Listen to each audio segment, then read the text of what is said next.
Good morning and welcome to today's edition of Toolbox Tuesday. Today we're going to be discussing silica dust. My name is Kieran Greening. I'm a safety advisor out of the Saskatoon office. I deal with a few different regions. You might know my name if you're around the Prince Albert region, out east towards Humboldt, out west towards Macklin, or if you're in the Saskatoon area or anywhere around there, you might have known my name. So we'll dive straight into this presentation. So silica dust, obviously it says more than just rocks here, and we're going to go over the dangers of breathing silica dust. So Encyclopedia Britannica states silica, also called silicon dioxide, is a compound of the two most abundant elements in the Earth's crust, silicon and oxygen. The mass of Earth's crust is 59% silica, the main constituent of more than 95% of known rocks. Silica has three main crystalline varieties: quartz, by far the most abundant, tridymite, and cristobalite. Some common silica-containing materials are concrete, cement, mortar, masonry, tiles, brick, and refractory brick, granite, sand, fill, dirt, and topsoil, asphalt containing rock or stone, abrasives, and these materials can be made into dust by cutting, grinding, blasting, sweeping, jackhammering, drilling, and crushing, and many other ways. Other sources of silica can be plastics, paints, fiberglass, marbles, slate, soil, mortar, plaster, and shingles. So when we have silica, we want to ensure that if we're doing any process that creates dust, and there's rock or sand or anything like that involved, we want to ensure that we have a process in place to either A, keep the dust down, or B, make sure the dust doesn't have the ability to get up.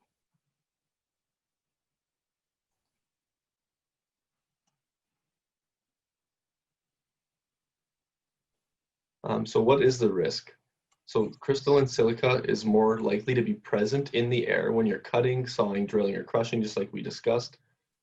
So some of the big processes that can put you at risk are many different demolition processes, cutting stones, facade renovations, abrasive sandblasting. So just things to keep aware.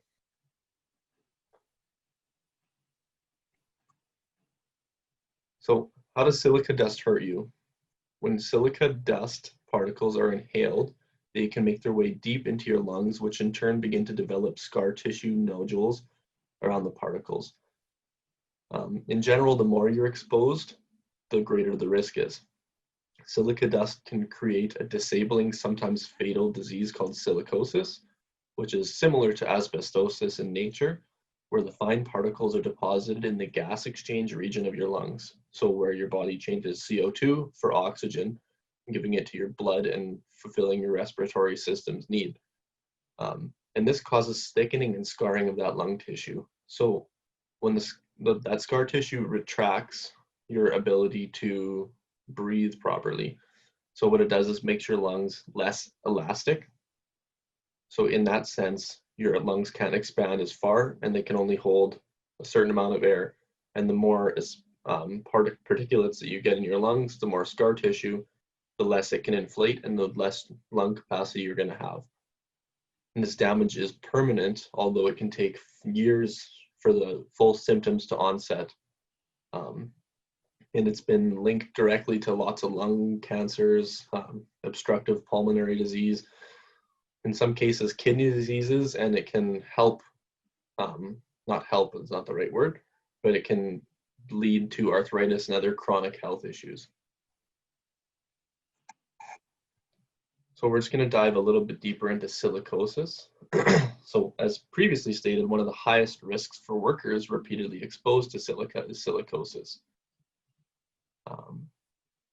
So we can have a range of shortness of breath and chest pains to an eventual inability to breathe that could be fatal. For people that smoke or live in a place where lots of people smoke or with other existing lung conditions, silica can seriously compound debilitating lung and breathing problems. So silicosis is caused when those particles, less than 10 microns, so very small, about 1/7 the size of a human hair, in diameter are inhaled and deposited in the lungs. So that's what they call respirable particulates. So it bypasses all your other bodily protection factors for it, such as the mucociliary escalator, which is down your lungs, down the bronchia, all the way down to where the gas exchange region is. And if things can get by there, they're going to get into what's called the alveoli and eventually like build up that scar tissue within the small gas exchange region.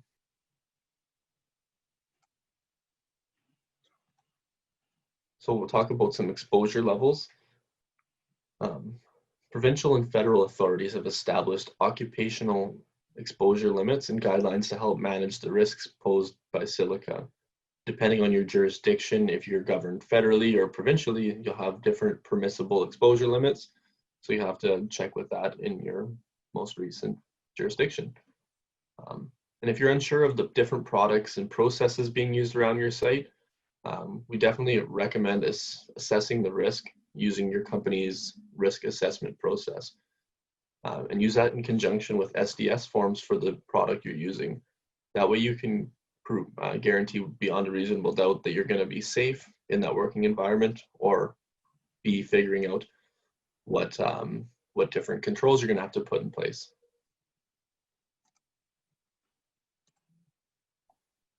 So we're going to talk about who's at risk. Construction tasks like drywalling have a high risk because when they sand, it creates a little cloud, as anyone who's been in that trade or around it knows. And oftentimes drywall joint compounds are made from the same ingredients. So for example, calcite, mica, gypsum, and silica. Some of these have been associated with varying degrees of eye, nose, throat, and respiratory tract irritation. Over time, breathing that dust from the joint and drywall compounds may cause persistent throat and airway irritations. So there's different lightweight sanding systems available to help control this exposure. NIOSH studies suggest that construction workers' dust exposures may be reduced by using a pole sander versus hand sanders. So if you're further away from the source, which is where your respiratory system is, where your mouth is, where you breathe, if you're further away with that, you're going to have a lot lower exposure limit. But that's not the only control that you should think of. Some systems, like a vacuum system or different things like that, like local exhaust ventilation, for example, can help clear that dust right away, so you don't have to put on a respirator, pardon me. So some protection factor: to most effectively reduce silica exposure, employers should understand what silica is, what the exposure levels are, and who's at the highest risk. Preventing exposure to silica is the best way to help our health. And we always want to refer to the hierarchy of controls and consider engineering, substitution, and elimination controls first. So now we're going to look straight into the hierarchy of controls. So if you look at the first top one, the most effective is elimination, to physically remove the hazard. And for a lot of controls, like for dust, for example, there's no potential way to completely eliminate the hazard. So what we want to do is isolate ourselves from this hazard by putting ourselves in a different situation. So an engineering control is a mechanical process used to eliminate exposure.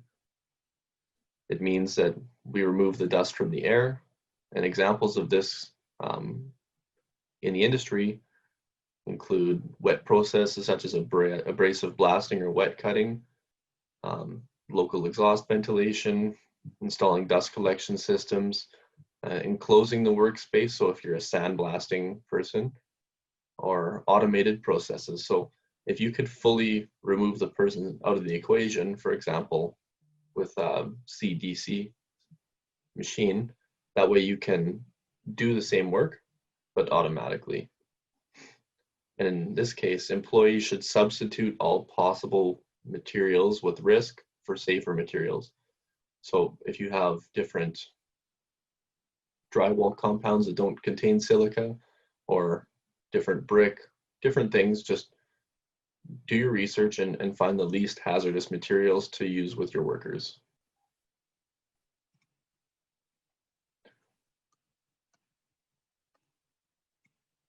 So the next thing is PPE. So PPE is the last line of defense. When we take a look at respirators, we want to make sure that before we even don a respirator, that we've looked at all the possible solutions. When we look at a respirator, there's so many different factors that help out with why we should not use them. So for example, if we don't have the right cartridges for the particulate matter, potentially you're going to be looking at a situation where it's ineffective. Or if the person doesn't follow the procedure and has facial hair, 10 nanometers is a lot smaller than the human hair. So that means that the particulate will still go under the mask and still be respirated into the deep tissues of the lung. Not only that, they can obstruct your view. They can be hot in hot weather. They can fog up in cold weather. If you don't have the right glasses and respirator setup, it can fog up your glasses and become hazardous, or the worker will take it straight off and never wear it again.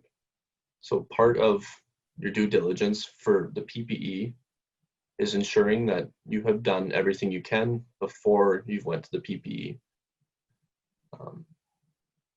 So in conjunction with the PPE, if we think about the clothes the worker is wearing, and he takes those clothes off, some of that dust will become respirable again.